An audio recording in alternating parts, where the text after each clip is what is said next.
राजस्थान के बांदीकुई के रहने वाले मनीष सैनी जयपुर हाई कोर्ट के अंदर 18 वर्ष पहले सुविधा पर नौकरी लग जाते हैं। उसके बाद वह लगातार हाई कोर्ट जयपुर के अंदर अपनी नौकरी कर रहे थे और मानदेय को लेकर उन्होंने एक रिट हाई कोर्ट के अंदर दर्ज की, क्योंकि 18 वर्ष से 5600 रुपये उसे मानदेय के रूप में मिल रहे थे। 5600 में नहीं हो रहा था गुजारा, इसलिए उन्होंने कोर्ट का रुख किया। हाई कोर्ट के द्वारा मनीष सैनी के पक्ष में निर्णय दिया और उसके बाद फिर सरकार, गहलोत सरकार उस वक्त थी, वह सुप्रीम कोर्ट में हाई कोर्ट के विरुद्ध अपील वहां पर दायर कर देती है और कई सालों से सुप्रीम कोर्ट के अंदर जो अपील राजस्थान सरकार ने की थी वह विचाराधीन है। वैसे देखा जाए तो 5600 रुपये के अंदर गुजारा करना इस महंगाई के युग में बहुत ही मुश्किल है। आप सोचकर देखिए, आप 5600 रुपये में कैसे अपना घर बार चला सकते हैं, कैसे जीवन व्यतीत कर सकते हैं, कितना मुश्किल है जीवन व्यतीत करना।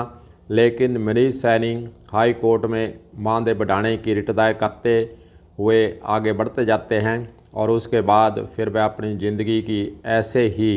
गाड़ी को खींच रहे थे, लेकिन परिवार के अंदर उनका गुजारा नहीं हो रहा था। कहीं ना कहीं वह असहज होने लगे, दुखी होने लगे और अपने 5600 रुपये के अंदर जब उसे यह घर चलाना मुश्किल नज़र आया, उसके बाद फिर वह एक ऐसा निर्णय ले लेते हैं जो किसी भी व्यक्ति को नहीं लेना चाहिए।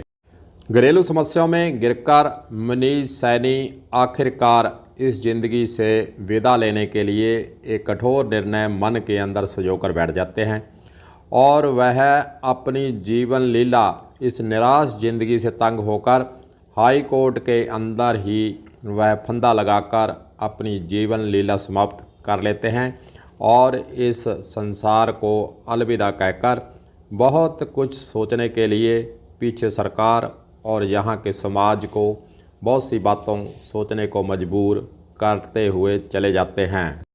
मरने से पहले उन्होंने एक सुसाइड नोट भी लिखा। इस दुनिया में फंदा लगाकर अलविदा कहने से उन्होंने जो लिखा है वे लिखा है कि मुझे वीर गति प्राप्त हो और राजस्थान सरकार ने मेरा तो भला नहीं किया, लेकिन मेरे भाइयों का भला जरूर हो, ऐसा उन्होंने सुसाइड नोट पर लिखकर इस संसार से अलविदा कह दिया। मनीष सैनी के जब इस प्रकार सुसाइड नोट कर अलविदा कहने के बाद और सुसाइड करने के बाद फिर सरकारों में भी खलबली मचती है और हाई कोर्ट के अंदर तो खलबली मचनी थी, क्योंकि मनीष सैनी ने सुसाइड नोट लिखकर अपनी ज़िंदगी से अलविदा कह दिया और 12 घंटे बाद रात को करीब 8:30 बजे सरकार और फिर परिवारजनों के बीच में कुछ सहमति बनती है। सहमति के तहत परिजनों को सरकार 10 लाख रुपए मुआवजा देगी, पत्नी को बांदीकुई में सुविधा पर नौकरी देगी और एजी ऑफिस की ओर से भी 1 लाख रुपए मुआवजा दिया जाएगा और सर्वोच्च न्यायालय के अंदर जो गहलोत सरकार के वक्त एसएलपी हाई कोर्ट के निर्णय के विरुद्ध दर्ज करवाई गई थी उसको वापस लेने का निर्णय सरकार लेने का भी सोच रही है। सुविधा कर्मियों की सबसे बड़ी पीड़ा यही है कि कई सालों से वह कार्यालयों के अंदर नौकरी तो कर रहे हैं, सरकारी कर्मचारियों से ज़्यादा वे काम कर रहे हैं। जो सरकारी कर्मचारियों को काम दिया हुआ है वह भी काम कर रहे हैं। सरकारी कर्मचारियों की 50,000, 60,000 और 1.5 लाख तक सैलरी मिल रही है, लेकिन उसके साथ बैठी कुर्सी पर जो सुविधा कर्मी है वह सरकारी कर्मचारियों की ओर जब उनकी सैलरी आती है तो वह टकटकी लगाकर देखता है कि आखिरकार उन्होंने क्या बिगाड़ा है। सेम काम है, सेम ड्यूटी है और सेम कार्य वह ऑफिस के अंदर आकर करता है, लेकिन उसका मानदेय जब 5,000, 6,000 मिलता है तो उसका मन दुखी होना स्वाभाविक सी बात है। चलिए फिर इस घटना के साथ साथ अपने देख लेते हैं मंत्री विधायक जो कि इन सारी नीतियों को लागू करते हैं। राजस्थान के अंदर वे विधानसभा में बैठकर कानून बनाते हैं, किसको क्या दिया जाएगा, किसके भत्ते बढ़ाए जाएंगे और स्वयं के उनके भत्ते और सुविधाओं को नज़र डालते हुए प्रकाश डालने का प्रयास करेंगे। कि सुविधा कर्मी अपनी मुश्किल से जीवन व्यतीत कर रहे हैं और इधर विधायक और मंत्री कैसे वो है मज़े के अंदर, मौज मस्ती के अंदर मशगूल हैं, क्योंकि उन्हें सुविधाएं ही इतनी हैं कि कोई जानकर सुनकर हैरान हो जाता है कि आखिरकार इन्होंने कौन सी सरकारी नौकरी की है जो इनको इतनी सुविधाएं देने का काम सरकारों के स्तर से होता है। मंत्रियों के वेतन की बात करें तो जो कैबिनेट मंत्री हैं उनको 65,000 रुपये प्रति माह राजस्थान सरकार भुगतान कर रही है। राज्य मंत्री की बात करें तो 62,000 रुपये प्रति माह वेतन मिल रहा है और उप मंत्री जो डिप्टी मिनिस्टर बनाए जाते हैं उनको 55,000 रुपये प्रति माह सरकार की तरफ से वेतन दिया जा रहा है। अन्य सुविधाओं की बात करें तो उनको निःशुल्क रहने के लिए आवास दिया जाता है और गाड़ी घोड़ा दिया जाता है, बिजली पानी उनके फ्री हैं और रेलगाड़ी बस उनकी फ्री है और कहीं ना कहीं उनको सुविधाओं के रूप में सरकार की तरफ से करोड़ों रुपए प्रति माह खर्च करने का काम किया जा रहा है। चलिए फिर 200 जो विधायक राजस्थान विधानसभा के अंदर चुन कर गए हैं उनके वेतन भत्तों की तरफ भी नज़र दौड़ा लेते हैं। विधायक का वेतन 40,000 रुपये प्रति माह है और निर्वाचन भत्ते के रूप में 70,000 रुपये प्रति माह उसको राजस्थान सरकार भुगतान कर रही है।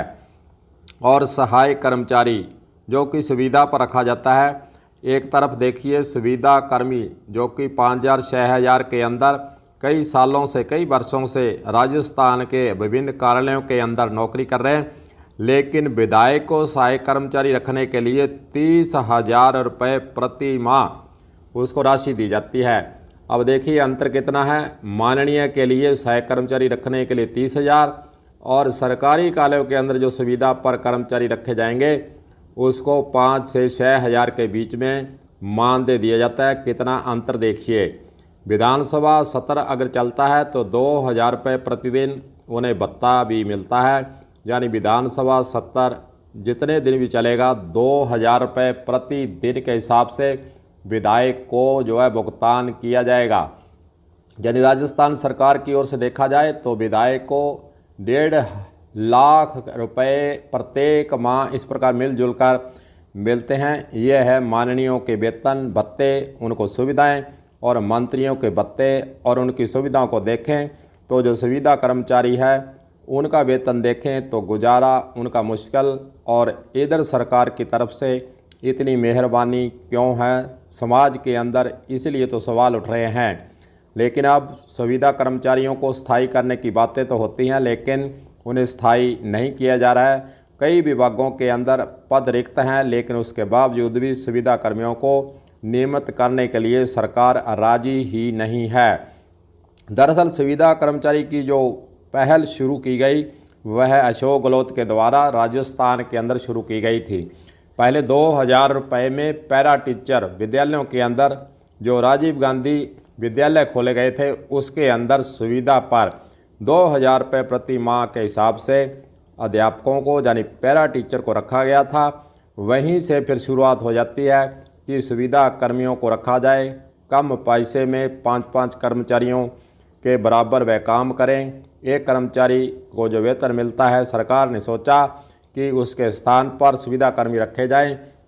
एक कर्मचारी के स्थान पर 5 सुविधा पर कर्मचारी रखे जाएंगे, लेकिन उनके वेतन भत्तों की तरफ सरकार ने नज़र उठाकर भी कभी नहीं देखा था।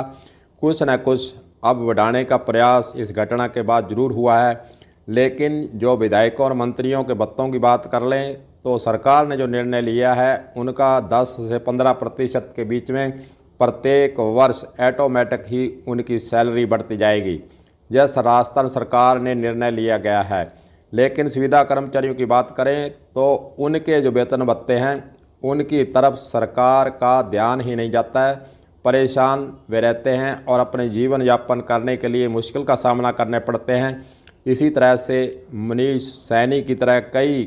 कर्मचारी, सुविधा कर्मचारी दुखी होकर जो रास्ता नहीं अपनाना चाहिए वह अपना लेते हैं। और मनीष सैनी तो चला गया, लेकिन रातों रात जो सुविधा कर्मचारियों को मानदेय है उसके अंदर सरकार ने डर कर कि कहीं राजस्थान के अंदर बवाल न खड़ा हो और राजस्थान के अंदर कानून व्यवस्था की स्थिति न बिगड़ जाए, इसलिए रात को ही जब निर्णय लिया गया और संविदा कर्मचारियों के जो मानदेय है उसके अंदर बढ़ोतरी की गई है। घटना दुर्भाग्यपूर्ण है। समाज को इसके बारे में, सरकार को इसके बारे में सोचना चाहिए और जो संविदा कर्मचारी काम कर रहे हैं